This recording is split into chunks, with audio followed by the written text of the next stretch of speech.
Okay, I've gotten a little bit further along now. Not a lot. I'm not trying to jump too far ahead of you guys. But what you can see I'm doing here is I'm starting to build up some of these values. Like I'm looking in my photograph. This is a very, very dark area, very, very dark area. So I'm trying to establish those into my drawing as well.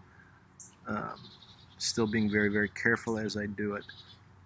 And I'm just massing in a lot of the colors. A lot of what I'm doing right now, there's not a lot of detail yet. But I'm just massing in these areas. Still trying to pay attention to where highlights especially are and things like that. But I'm just, like if you look at this pecan, it's not nearly as wrinkled and stuff as we're going to see up in here. You want to try to think about your colors and how you're going to make them work. Like for instance, here's my burnt umber. I'm going to come in with burnt ochre. I'm going to come in here and try to warm this up, and if I lay my pencil against my drawing, I can kind of see that this is just the color that I want to start to establish into here and warm this up. Now, one of the things that I really want to caution you against is thinking to yourself, okay, that's a spinach leaf, so it's green. And then so you grab one green out of your thing and try to draw it. Everything is reflecting different colors off of all of its surroundings. So you want to be really cognizant of that as you're drawing in here. Think about all the different colors. So this leaf, in fact, if I look right here, this spinach leaf, it's green, sure, but it's got some browns in here. There's even some reds and some of the magenta that's getting picked up out of this onion up here. So the more complex your colors that you start to lay in here, and they can be, really, really gently laid in, but the more complex your colors are going to be, the more true to life your whole piece is going to start to come out. All right, so I'm starting to build this up here. My lettuce or spinach underneath here. Got a really dark area underneath this. And what that really dark is doing is it's establishing the point on this piece of onion. So I can really get that dark up into that. In my hand, generally, I've got like 5 or 6 pencils all the time, and it makes it really easy for me to just switch this out and say, okay, I really need this to get darker or more green or whatever into here. So I'm just always working like that. Really dark underneath here. And these lights and darks are what are going to give us the form of all these different layers going on in here. I've got this edge a little bit too light right in here. So I'll just come in with a little green and kind of darken that up. So it's not like a white edge, but instead a very, very light green.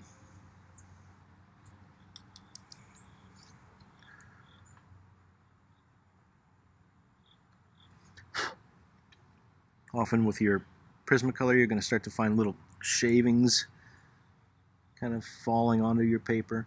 Get them out of the way as much as you can, because remember, these are wax, and so sometimes there could be like a dark little tiny bit of wax sitting there, and then all of a sudden you're trying to draw something light and you catch into that, and it's really hard to get rid of it once you work that into the wax. And so you try to keep your area as clean as you can. Often I'll have another piece of paper over here I'm resting my hand on to kind of keep my hand from dragging it around, but here I'm just trying to work kind of quickly.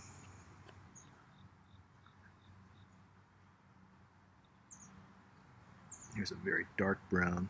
try to get some of these things in. So now what we can see is, even though I've masked in just really generally into this pecan, now I can come back in, and when I draw, I'm getting some really sharp lines if I want. So I can then get these wrinkles in the pecan that kind of come up all around this way and start to establish those into this in a in a very much more realistic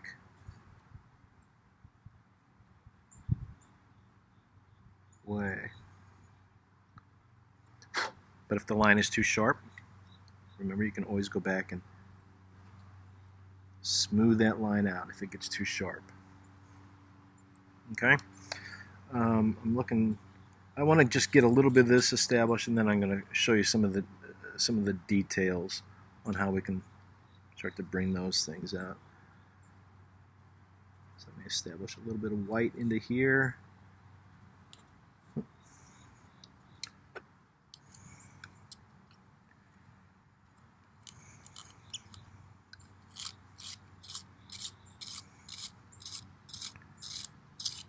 So that's going to give me the two different pear slices that are kind of stacked up on each other.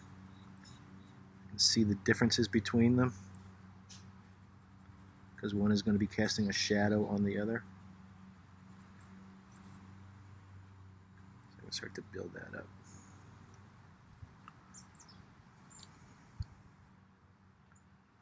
And then maybe this, let's see where that is. Very, very dark edge. Back in here.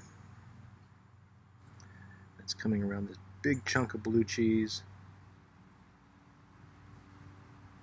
Like this.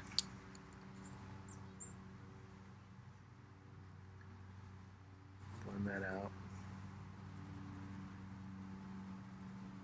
Shadow on this chunk of blue cheese. All right. It's casting a shadow here. So I can establish this a little tiny bit.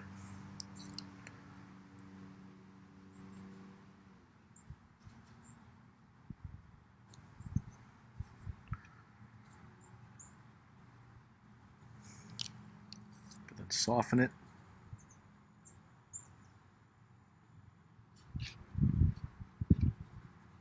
Not like this.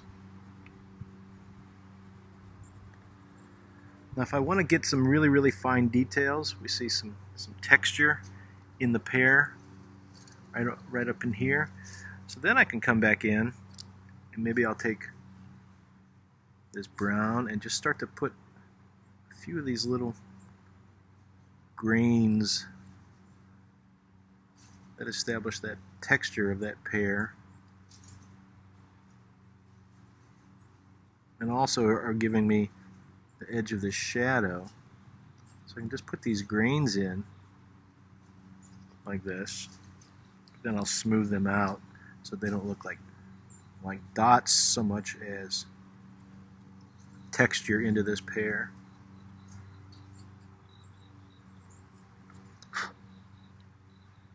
Alright, I might come back in with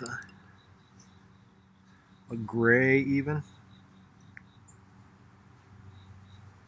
Establish this just a little bit so I don't get it too yellow or too green. Maybe just develop a little bit of a very, very light gray shadow coming in here.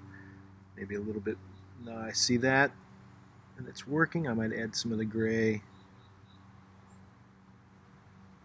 into here as well, pulling this one slice of pear off of the other slice of pear. Let that gray be that shadow. Like this.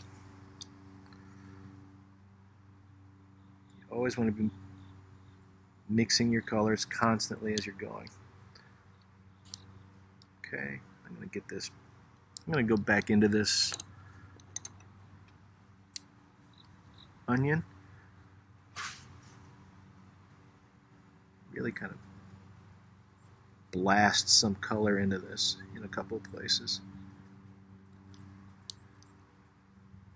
That mulberry is nice, and then I'll come back in with my magic pencil, the Tuscan Red.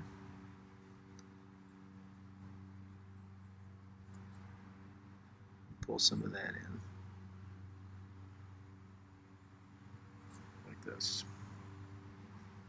Might even get some Tuscan red down into this dark green, because that's going to show me that it's reflecting a little bit out of that onion. A little onion down in here.